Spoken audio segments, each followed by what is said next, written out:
Hello friends, तो welcome back to my YouTube channel Raj science classes. मैं Prince Raj आप सभी का एक बार फिर से राज साइंस क्लासेस में स्वागत करता हूं और उम्मीद करता हूं कि आप सभी जो है हमारा पीछे का वीडियो देखे होइएगा। अगर नहीं देखे हैं तो हमारे पीछे का वीडियो जाकर देख सकते हैं। हमारे चैनल की प्लेलिस्ट में इतना मेहनत से हम जो वीडियो बनाते हैं वो हमारे प्लेलिस्ट में हमेशा का हमेशा ही रहता है। आज हमारे चैनल पे कुछ वीडियोस को डिलीट करने पड़े हैं जिसके कारण कुछ अलग ही था, ठीक है, और इसलिए हम उस चैनल को उस वीडियो को डिलीट किए हैं, ठीक है, और कुछ वीडियो को टर्न भी किए हैं, कुछ वीडियो को ट्रिम भी किए हैं, मतलब काटे भी हैं कुछ वीडियो के कुछ रंग्स को, ठीक है। जहां तक हमें अच्छा नहीं लगा कि शायद ये रहने के लायक है उसको हटा दिया, ठीक है। तो कोई बात नहीं, आप लोग प्लेलिस्ट में जाकर देखिए, लेकिन आपके सिलेबस पे कोई प्रभाव नहीं पड़ने वाला। जो चीज और स्टूडेंट पढ़ते थे वो आप भी पढ़ सकते हैं, सिर्फ ऑब्जेक्टिव्स को छोड़कर, ओके। तो आप लोग भी मेरे चैनल पर जाएं, देखिए कि चैनल नया में क्या हुआ है। और आप लोग को एक बात हम बताना भूल गए, आज से करीबन एक दिन पहले, आज से कल करीबन 17-18 अगस्त को हमने अपना चैनल पर बैनर लगाया। अगर आप लोगों ने देखा होगा तो बेहतर है, नहीं देखा होगा तो जाके हमारे चैनल का बैनर देख कर बताइए कैसा है, और जो उस पिक्चर में है तो कितने का कमेंट आया है कि ये है कौन। तो भैया ये जो है इस चैनल के डायरेक्टर हैं, तब समझिए कोचिंग के डायरेक्टर हैं, राज साइंस क्लासेस, इसके डायरेक्टर समझ लीजिए कि हमारे बड़े भैया हैं, ठीक है। चलते हैं हमारे वीडियो की तरफ। तो आप सभी जानते हैं कि हम लोगों ने 4 चैप्टर पूरा का पूरा खत्म कर लिया है साइंस का।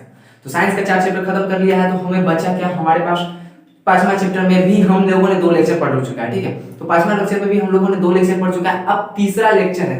इससे पिछले वाले लेक्चर में हम लोग पढ़ते न्यूलैंड्स का अष्टक नियम क्या था। तो उन्होंने परमाणु भार को सजाया था, परमाणु भार के आधार पर बढ़ते हुए क्रम में सजाया था। तो 8वां तत्व जो होता था वो क्या था, पहले तत्व से समान गुण प्रदर्शित करता था। हम रिवीजन लेते चलते हैं, ठीक है। अब इसमें हमको पढ़ना क्या है, इसमें है मेंडलीव की आवर्त सारणी। इसमें 4 बातें हैं जो आपको ध्यान रखनी है। इस मेंडलीव की आवर्त सारणी, जो मेंडलीव साहब थे जो उन्होंने एक आवर्त सारणी दी थी, उनके अनुसार भी तत्वों को वर्गीकृत किया गया था, और ये तत्व को भी वर्गीकृत किया गया था। इसकी सीमाएं क्या थी, इसकी उपलब्धियां क्या थी, ये सभी हम जानेंगे इस वीडियो में। लेकिन उससे पहले चलते हैं हम अपने वीडियो की, ठीक है। जैसे कि बोल रहा है कि मेंडलीव की आवर्त सारणी क्या है नहीं, किसकी क्या विशेषता थी। मेंडलीव की आवर्त सारणी जो है उसके बारे में हम लोग चर्चा करेंगे। मेंडलीव की आवर्त सारणी में सबसे पहला टॉपिक जो आप लोग को जानने के लायक है तो वो है क्या, हमारा तत्वों के भौतिक तथा रासायनिक गुण। तत्व के जो भौतिक और रासायनिक गुण हमको पढ़ाया है, तत्वों का भौतिक और रासायनिक गुण, कार्बन के भी रासायनिक और भौतिक गुण पढ़ाए हैं। इन सभी भौतिक और रासायनिक गुण किन पर क्या आवर्त फलन होते हैं, किन पर निर्भर करते हैं, तो इनके परमाणु द्रव्यमानों के आवर्त फलन होते हैं। इनका जैसा परमाणु द्रव्यमान वैसा भौतिक गुण रासायनिक गुण, ठीक है। जैसा परमाणु द्रव्यमान होगा वैसा ही क्या होगा, भौतिक गुण और रासायनिक गुण होगा। ये समझ गए। दूसरा है मेंडलीव की आवर्त सारणी तत्वों के रासायनिक गुणधर्मों पर आधारित है।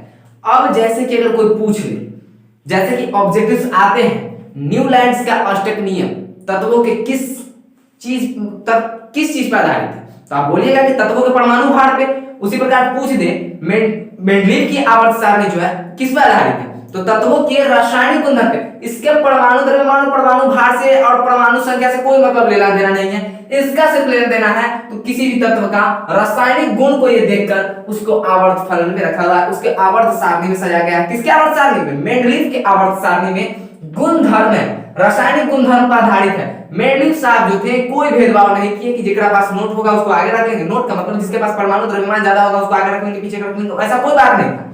इनके पास था क्या, मेंडलीव की आवर्त सारणी में मेंडलीव साहब ने बताया क्या कि जिस तत्व का रासायनिक गुणधर्म जैसा जैसा है हम उस तत्व को वैसे वैसे आवर्त सारणी में रखेंगे।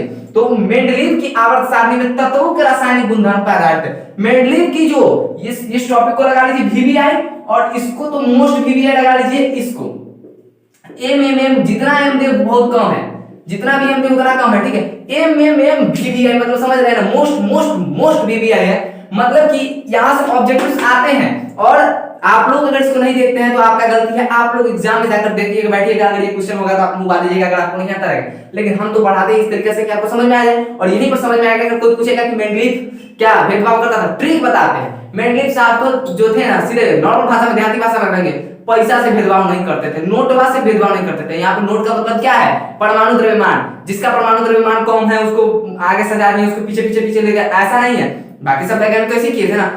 ये साहब ने क्या किया था, मेंडलीव साहब ने क्या किया था कि उनके गुण के आधार पर, रासायनिक गुणधर्म के आधार पर क्या किया था, तत्वों का वर्गीकरण किया था आवर्त सारणी में। ये आपका है। फिर है तीसरा, कोई पूछे कि मेंडलीव की आवर्त सारणी में कितने समूह या वर्ग हैं, या फिर कितनी आवर्त है।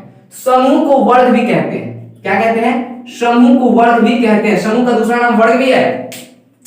अब आपको बता दें कि मेंडलीव की आवर्त सारणी में ऊर्ध्वाधर स्तंभ जो है, ऊर्ध्वाधर का मतलब समझ रहे हैं, ऊर्ध्वाधर मतलब इस टाइप का, देखिए इस टाइप का, ठीक है, ऐसा ऐसा रहेगा ना, इसको बोलते हैं ऊर्ध्वाधर। क्या बोलते हैं, ऊर्ध्वाधर। लंबा नीचे में पाई पड़ेगा, इसको बोलते हैं ऊर्ध्वाधर। क्या बोलते हैं, ऊर्ध्वाधर, ठीक है। और इसको बोलते हैं क्षैतिज। किसको बोलते हैं, क्षैतिज, क्षैतिज बोलते हैं किसको, ऐसा जो लाइन रहेगा उसको क्षैतिज बोलते हैं। तो वही मेंडलीव की आवर्त सारणी में ऐसे ऊर्ध्वाधर स्तंभ जो थे वो 8 थे। क्या थे, ऊर्ध्वाधर स्तंभ जो 8 थे, और इन्हीं ऊर्ध्वाधर स्तंभों को वर्ग या समूह कहा गया है। क्या कहा गया है, वर्ग या समूह कहा गया है। और इन्हीं क्षैतिज स्तंभों को आवर्त कहा गया है। क्या कहा गया है, आवर्त कहा गया है। तो मेंडलीव की आवर्त सारणी में स्तंभ 8 थे, यानी कि वर्ग 8 थे, समूह 8 थे, और जो आपका आवर्त है वो कितना था, तो 7 था। क्षैतिज पंक्तियों को हम लोग बोलते हैं आवर्त, और स्तंभ को बोलते हैं वर्ग, ठीक है।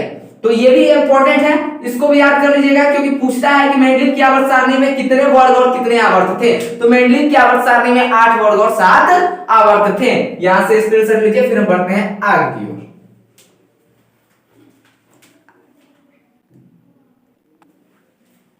इतना तो जान गए।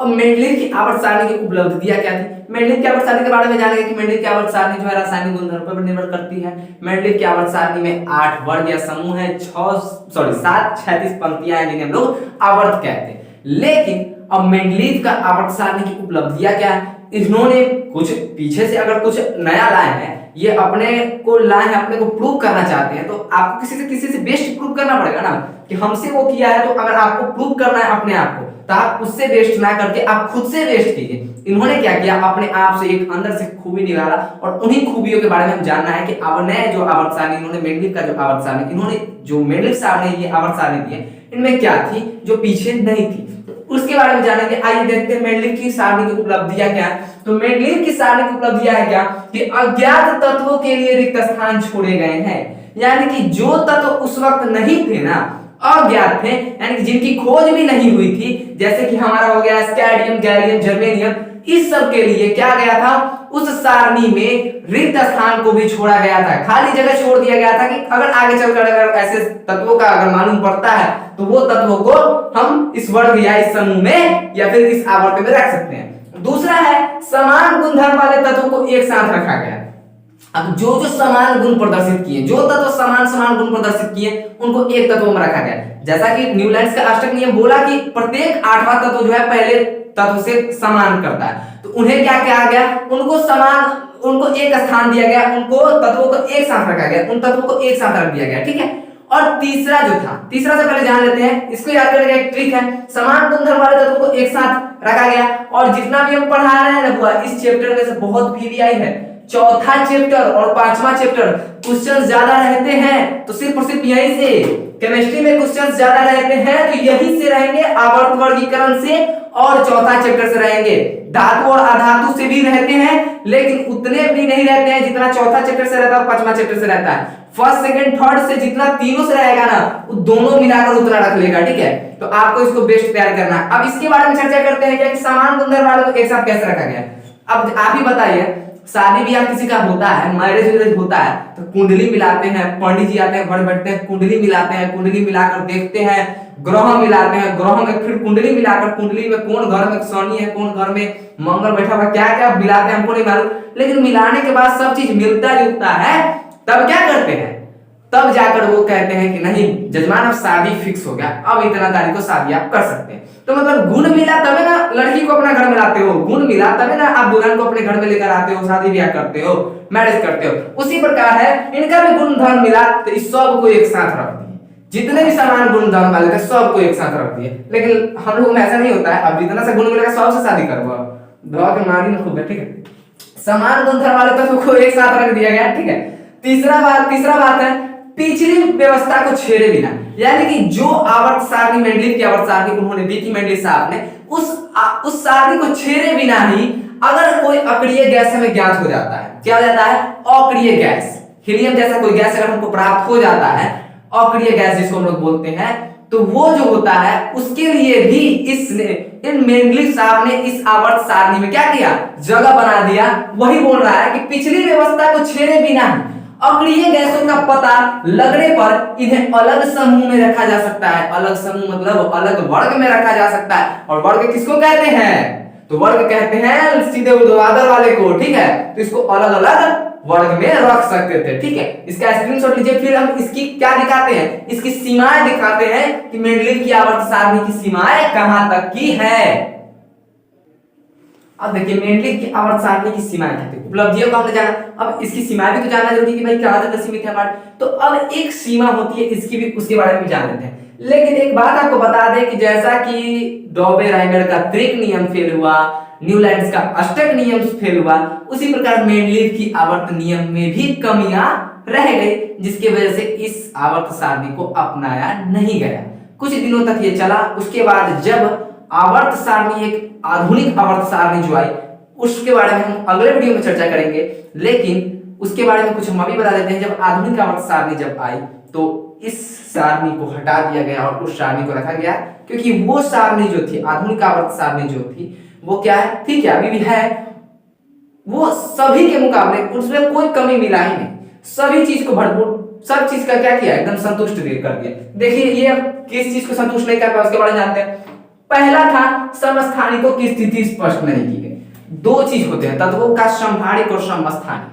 जिसका भार सेम होता है उसको समभारिक, समभारिक कुछ टाइप का पढ़े होंगे, सी रहता है, इधर रहता है, इधर रहता है, इधर रहता है, इधर रहता है, कुछ रहता है, ठीक है। तो इसी प्रकार टाइप का रहता है, उसके बारे में आगे चर्चा करेंगे। लेकिन देखिए अभी क्या है, तो समस्थानिकों की स्थिति स्पष्ट नहीं हो पाई, ठीक है। क्या हुआ कि समस्थानिक की स्थिति स्पष्ट नहीं हो पाई इस मेंडलीव की आवर्त सारणी के नियम अनुसार। दूसरी बात था, सबसे पहला तत्व जो हमारा है परमाणु संख्या में हाइड्रोजन, इसी का स्थान गायब हो गया। क्या होगा, इसी का स्थान मिलवे नहीं किया। इसको किस स्थान पर रखा जाए इसको निश्चित ही नहीं किया गया, ठीक है। तो सबसे बड़ा प्रॉब्लम था कि घर के मुखिया को लोग क्या कर दिया, घर से बाहर कर दिया। घर का जो मुखिया था हाइड्रोजन ना, इसी को उस सारणी में जगह नहीं दिया। इसकी जो निश्चित नहीं हो पाया, इसका स्थान निश्चित नहीं हो पाया। जगह तो था लेकिन कभी यहाँ कभी वहां कभी यहाँ, इसके स्थान निश्चित नहीं कर पाया कि कहां पे है। आधुनिक आवर्त सारणी में सबसे पहला स्थान है तो क्या है, हाइड्रोजन का ही है। तीसरा में देखिए, कुछ तत्वों का परमाणु द्रव्यमान के अनुसार अनुचित क्रम था। परमाणु द्रव्यमान के अनुसार जो क्रम सजे थे, उस क्रम को ये क्या किया, मेंडलीव का आवर्त सारणी जो था तोड़ दिया। जब मेंडलीव के आवर्त सारणी के अनुसार, मेंडलीव के अनुसार जब तत्वों को वर्गीकृत किया गया, तत्वों को आवर्त और वर्ग में बांटा गया, तो परमाणु द्रव्य के अनुसार अनुचित क्रम सजा। जब उन्होंने मेंडलीव साहब ने आवर्त और समूह में बांटा, समूह में सजाया, तो क्या था, अनुचित क्रम था। किसके अनुसार, परमाणु द्रव्यमान के अनुसार। इतना बात आज हम लोग जाने हैं। आज का वीडियो कैसा लगा, लाइक कमेंट एंड शेयर करना ना भूलें। अपने दोस्तों के साथ जरूर शेयर करें। और हम आगे आधुनिक आवर्त सारणी पढ़ेंगे अगले वीडियो में। अगर इस वीडियो को छोड़कर, अगर आप इस वीडियो की बात नहीं कर रहे हैं, आगे का एक और वीडियो जो आ रहा है आधुनिक आवर्त सारणी की जो बात कर रहा है, उस वीडियो को अगर आपने छोड़ा तो समझिए कि आप अगर आगे चलकर साइंस लेकर पढ़ने वाले हैं तो आपको कुछ समझ में आने वाला नहीं है। आधुनिक आवर्त सारणी के बारे में जानना है जो अभी तक चल रहा है। मेंडलीव का आवर्त सारणी उस 10 साल 20 साल 30 साल 40 साल 100 साल के अंदर में जितना आया सब गया, लेकिन अब तक वो आधुनिक आवर्त सारणी चल ही रहा है और आगे भी चलेगा, ठीक है। तो उसके बारे में हम लोग जानेंगे, आधुनिक आवर्त सारणी क्या होती है, इसकी सीमाएं जानेंगे, उसकी जो भी है सब चीज जानेंगे, ठीक है। तो मैं प्रिंस राज विदा लेता हूं, फिर मिलूंगा एक नए वीडियो में एक नए जोश के साथ। तब तक के लिए जय हिंद, जय भारत।